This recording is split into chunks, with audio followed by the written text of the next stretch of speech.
Hi lovelies, welcome to Managing My Money with Rosa.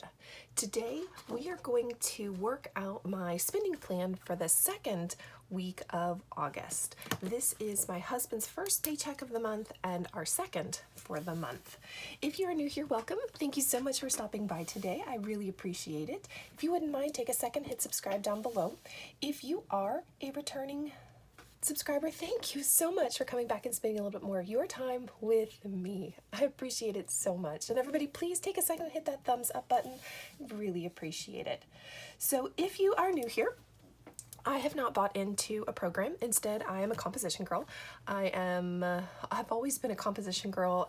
Typically, I would only budget out my monthly plan. What was I gonna get for my bills and where were they going and were my bills all getting paid? And then I started doing savings challenges and sinking funds and cash funds and all that good stuff, and came to realize that I wasn't 100% certain where my money was going. I keep everything in a spreadsheet, but at the same time, I'm a paper pencil girl. I really love paper pencil. So although it was all digital, I couldn't figure out patterns and see patterns until I broke it down into the different sections that I'm going to break it down today. And that has been eye-opening for me. I came to realize that I was doing this and I was doing that, and just identifying where all of those dollars went on paper for me has been completely budget changing.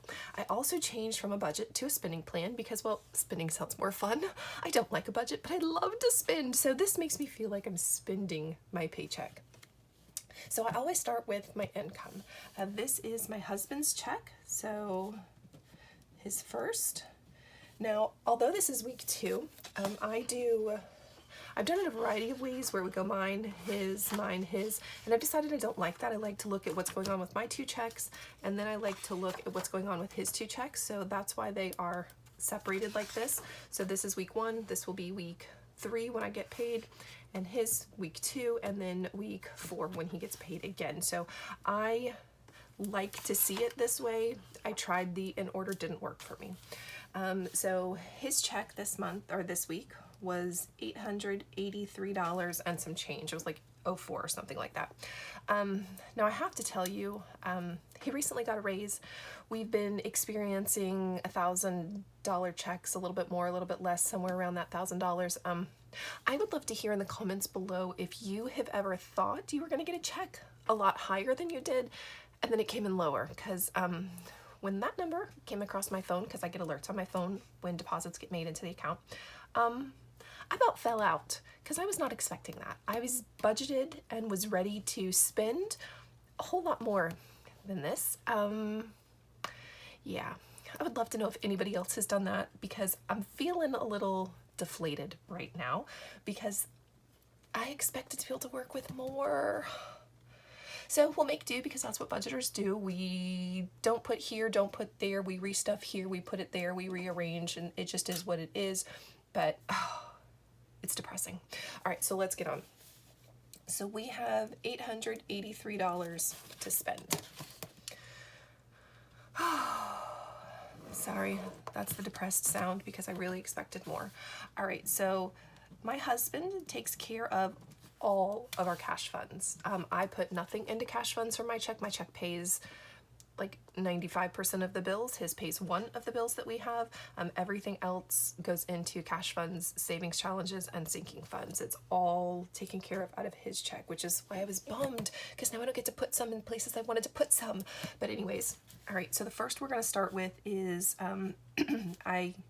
we set money aside for him for cash. Now this number is extremely large, and that's because we're putting $275 in, and that's because something came up. He already had to write a check out for $75 yesterday, day before, right before he got paid. So because of that, we're going ahead and budgeting it and putting it there. That $75 basically has already been spent. Like, we needed something, so he cashed a check ahead of time, thinking this was going to be a lot higher. So I told him to go ahead. Again, made a mistake. So really, it's just going to be $200 that I'm going to pull for him. But again, it's that $75 stuff that had to get taken care of, and I wanted to account for the check that's already been written. We do fast food. I put $100 to the side every week for fast food. You know what I've just come to realize? I wrote something wrong somewhere. interesting. We'll see how this all goes. Gas. Oh my goodness, I wonder if my spreadsheet's wrong. I'm gonna have to check that in a little bit. Gas, I have $50 set to the side for gas. That's gas for my car. Groceries, G-R-O-C, groceries. We put $200 to the side for groceries. I was starting to increase that to $220. I was getting ready to increase it to $225, $230, and then that check happened. Allowance for our youngest, he gets $10. Paper goods, we put $15 to the side for paper goods. Pet, we put $10 to the side to be able to get pet food and for the dog and for birds. And then the one bill my husband pays, that's the RV payment every month. So that's $100. And then I set a little bit of money aside for myself. I tend to spend majority of the house money, groceries, the bills. When we go out, when we get fast food, I take care of spending all of that money. So I feel like I spend a whole lot more than I really do. So I only set aside anywhere from $20 to $25 for myself. And that's because, well, that's really about all I use for just me. Everything else I purchase typically is house-wide, which makes me feel like I'm spending money all of the time. I kind of am, but anyways, I only set aside $20 for me to go do something special because, well, that's really all I need. Toiletries, and that is getting $10. So I don't know if the number that I calculated is right. So 2, 3, 4, 5. We're just going to cheat and pull out the calculator because I don't feel like adding all of that in my noggin. I think what's over there is right. All right, 275, 100, 50, 2, 10, 15, 10, 100, 20, 10. It does equal, so I just wrote it down wrong. Okay, so that is $790, which means that I have $93 left to spend. Let me get rid of that. And then let's mark this off. And then I'm actually going to stop for just a moment before I go spend the other $93 in my sinking funds and then towards savings challenges. And I'm going to highlight a couple budgeters who have supported me. They're always writing comments. They're always leaving me a thumbs up. They're always just giving me that positive reinforcement of keep going, Rosa, keep going, Rosa. And I just wanted to say thank you so much. And this is my way of saying thank you. So that would be Budget with Mimi. She always has something positive to say about everything that I post, and I just love it. Budget with Fatima is also really sweet, comes through, drops a little comment, encouragement, and just keeps me going. So thank you so much, Fatima. All Things Kimberly, she really enjoy her channel, and she comes by and comments, again, that encouragement as I go along. Nat's Budget is really cute. She always has butterflies and little purple things and stars, and love all of the positives that Nat leaves me. And then Budget Stuff Save Repeat just is encouraging, and everything that she says and leaves for me, I think it's just the sweetest thing ever. So thank you so much to you 5 ladies. I really appreciate it. If you haven't seen any of their channels, there are links down below. Please go check them out. I'll be highlighting them all the month of August just because I want to say thank you in my way. All right, so next are my sinking funds that I'm going to stuff. Car maintenance. My husband's truck is almost due for an oil change, so I know we're going to need to be spending money on it. So I typically do not put money aside for car maintenance very often, but I know that that's going to come up. Fortunately, he changes it himself. We just have to buy the supplies. So I need to get a little bit more inside of car maintenance so that we're ready for his oil change. We are adding to debt pay down, and we're going to put another $10 into there. We have a wedding coming up. So we are beginning to save a little bit more, and a little bit more, and a little bit more, and we're going to put $10 into there. We have family birthdays, which is a recurring sinking fund for us. So this is something that we put money in every month or every time he gets paid, with the intent of making sure that we have that money. And we put aside $25 every one of his checks. There are 6 of us in the family. Everybody gets $100. 6 times, or $25 times twice a month is $50 a month, and times 12 is $600. So by doing this, it takes care of making sure I have $100 to spend or to give to any one of us when it's birthday time, which is fantastic. I love recurring sinking funds. Savings is a general savings account.